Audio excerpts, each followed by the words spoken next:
On est un soir banal du 21e siècle. Je suis affalé sur mon canapé, lumière bleue dans la figure, à scroller comme un zombie. Et là, au milieu de mes recommandations, une vidéo. C'est Elon Musk. Le mec s'assoit, l'air de rien, et il décide de lâcher ce qui ressemble au plus gros spoiler de l'histoire de l'humanité. Il dit « Il y a une chance sur des milliards pour que nous vivions dans la réalité de base. » Sur le coup, la réaction du chat, c'est la mienne. C'est la vôtre.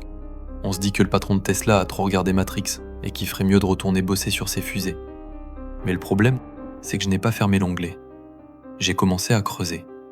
Et je ne suis pas tombé sur des complotistes obscurs dans des forums bas de gamme. Je suis tombé sur le MIT, sur Oxford, sur des mecs qui ont, littéralement, le code source de la physique entre les mains. Et ce qu'ils racontent, c'est que notre réalité a des bugs, des glitches graphiques. Laissez-moi vous raconter mes découvertes. Pour comprendre, il faut regarder comment fonctionne un jeu vidéo moderne. Prenez Cyberpunk ou GTA. Quand vous regardez un bâtiment, le jeu l'affiche en 4K. C'est magnifique. Mais qu'est-ce qui se passe derrière votre dos ? Rien. Le vide. Le moteur ne calcule pas ce que vous ne voyez pas, pour économiser de la RAM. Ça s'appelle le rendu à la demande. C'est de l'optimisation pure. Eh bien, figurez-vous que notre univers semble tourner sur le même moteur. Ça s'appelle l'expérience de la double fente. Accrochez-vous, c'est une dinguerie. Les physiciens tirent des particules, des électrons, de la matière solide, à travers deux fentes. Un électron, dans ma tête, c'était une mini-bille. Un truc solide quoi. Donc je me dis, électron plus deux fentes égale deux bandes. Fin du débat. Mais non. Avec deux fentes, l'écran te sort un motif d'interférence. Tant que personne ne regarde, l'électron se comporte comme une onde. Il est partout à la fois. C'est le chaos. C'est une bouillie de probabilités. Mais au moment précis où on installe une caméra pour observer, clac. L'électron reprend sa forme de bille. Les interférences disparaissent. Et là, deux bandes apparaissent. Comme si le fait de mesurer le forçait à choisir. C'est comme si l'univers savait qu'il était observé et qu'il se mettait à calculer la réalité uniquement quand c'était nécessaire. Alors, simple bizarrerie quantique ou preuve que notre monde a voulu économiser de la bande passante ? La question est posée. Mais si on vivait dans une simulation, il devrait bien y avoir une limite technique, non ? Une sorte de résolution maximale.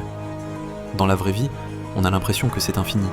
Tu zoomes sur ta peau, puis sur les cellules, les molécules, les atomes, et après. Après, on arrive à une frontière étrange, pour nos équations. Ça s'appelle l'échelle de Planck. En dessous d'environ 1,6 fois 10 à la puissance moins 35 mètres, la longueur de Planck, nos modèles cessent d'être fiables. La relativité générale et la mécanique quantique se contredisent. On sait qu'il existe une échelle où notre compréhension décroche. Et cette idée d'une limite fondamentale, ça ressemble furieusement à une réalité qui aurait une résolution. Et en parlant de limites techniques, parlons de la plus célèbre, la vitesse de la lumière. 300 000 km par seconde. C'est rapide, ok. Mais pourquoi une limite ? Pourquoi pas l'instantané ? Einstein vous dira que c'est la structure de l'espace-temps. Mais demandez à n'importe quel développeur, il vous dira « Dans un jeu, l'information ne peut pas voyager instantanément d'un bout à l'autre de la map. Sinon, le serveur plante. La causalité explose. Il faut une latence minimale. La vitesse de la lumière, c'est peut-être simplement la bande passante maximale de notre simulation. C'est la vitesse à laquelle le serveur peut mettre à jour la position des étoiles, sans faire crasher la session. » Vu comme ça, Einstein ressemble beaucoup à un admin système, qui nous explique les règles du serveur. On a parlé de l'extérieur, mais le twist final, il est à l'intérieur. Le hardware qui fait tourner tout ça, votre cerveau. On oublie souvent un truc fondamental. Vous ne voyez jamais le monde. Jamais. Dehors, il n'y a pas de couleur, juste des ondes. Pas de son, juste de la pression. Votre cerveau, c'est un casque VR biologique qui tourne H24. Il prend des données brutes, incompréhensibles, et il vous rend une belle interface utilisateur simplifiée. Ça c'est rouge, ça c'est dur, ça c'est beau. Que l'univers soit une simulation informatique ou pas, vous êtes déjà enfermé dans la simulation de votre propre esprit. La seule question, c'est de savoir si le câble HDMI de votre nerf optique est branché sur une vraie réalité ou sur une tour PC géante au fond de la galaxie. Alors, on en fait quoi de tout ça? Il y a l'argument statistique de Nick Bostrom, qui dit qu'il y a probablement des milliards de simulations pour une seule réalité, donc qu'on est mathématiquement des copies. C'est vertigineux. Mais moi, ce soir-là, sur mon canapé, après avoir fermé tous mes onglets, j'ai regardé par la fenêtre et je me suis dit un truc. On ne saura jamais. On n'aura jamais le fin mot de l'histoire.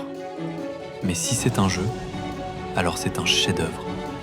Parce que mes doutes sont réels, ma peur est réelle, l'ennui, la joie, l'amour, ça, le moteur physique ne peut pas le tricher. Alors peut-être qu'on est des PNJ, peut-être qu'on est des programmes, mais si quelqu'un tire la manette, ou si c'est moi du futur qui se refait une partie en mode nostalgie, alors j'ai envie que cette run soit légendaire.